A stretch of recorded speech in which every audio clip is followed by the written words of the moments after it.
Sur le terrain du lycée classique d'Abidjan, comme dans les salles de classe, il y a du monde ce lundi matin 3 janvier.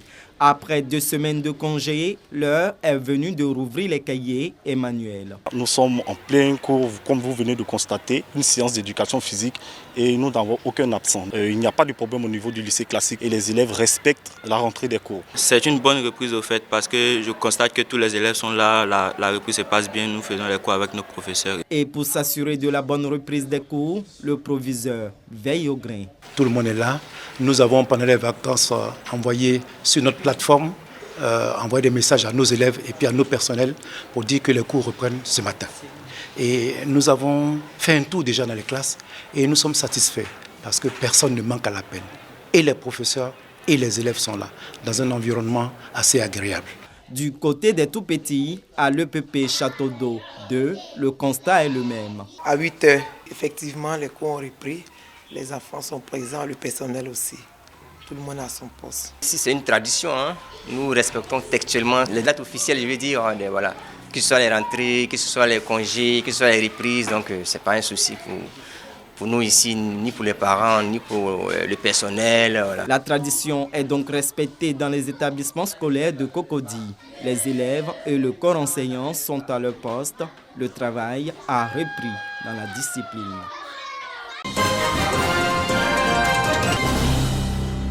L'Union nationale pour la paix et la stabilité, UNPS, apporte son soutien aux pensionnaires de l'Institut national ivoirien pour la promotion des aveugles à l'occasion de la fête de Noël.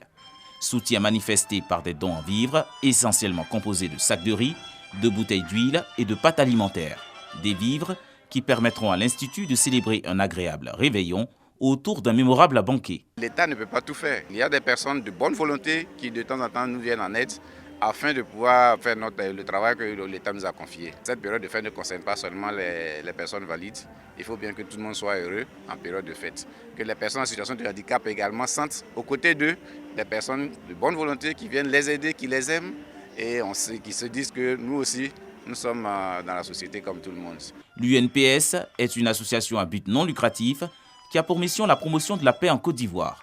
Cette mission s'illustre par des campagnes de sensibilisation et des œuvres caritatives à l'égard des personnes considérées en marge de la société, telles que les handicapés. Pour ne pas que vraiment les enfants se sentent seuls en ces fêtes de fin d'année, nous sommes venus vraiment apporter vraiment des vivres à ces enfants-là pour leur dire que nous sommes avec eux. L'ONG prévoit étendre cette initiative sur toute l'étendue du territoire national en vue d'apporter son soutien aux plus démunis et aux populations issues des couches défavorisées.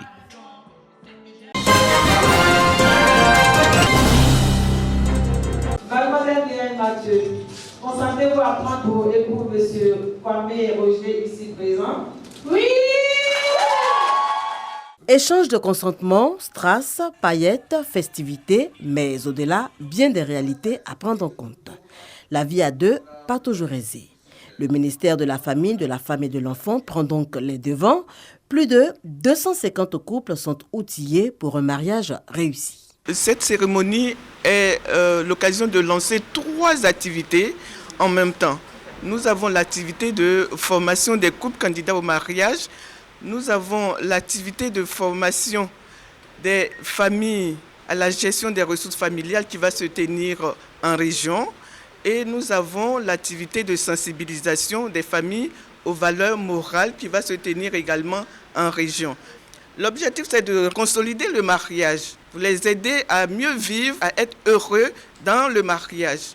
Les droits et devoirs des mariés, la gestion des ressources familiales, l'amélioration des revenus, l'encadrement, l'éducation des enfants, au nombre des sujets abordés pour l'épanouissement de ces couples. Les apprenants en sont ravis. Nous passons devant le maire, donc on a besoin de savoir d'avoir quelques idées sur le mariage, sur la vie de couple.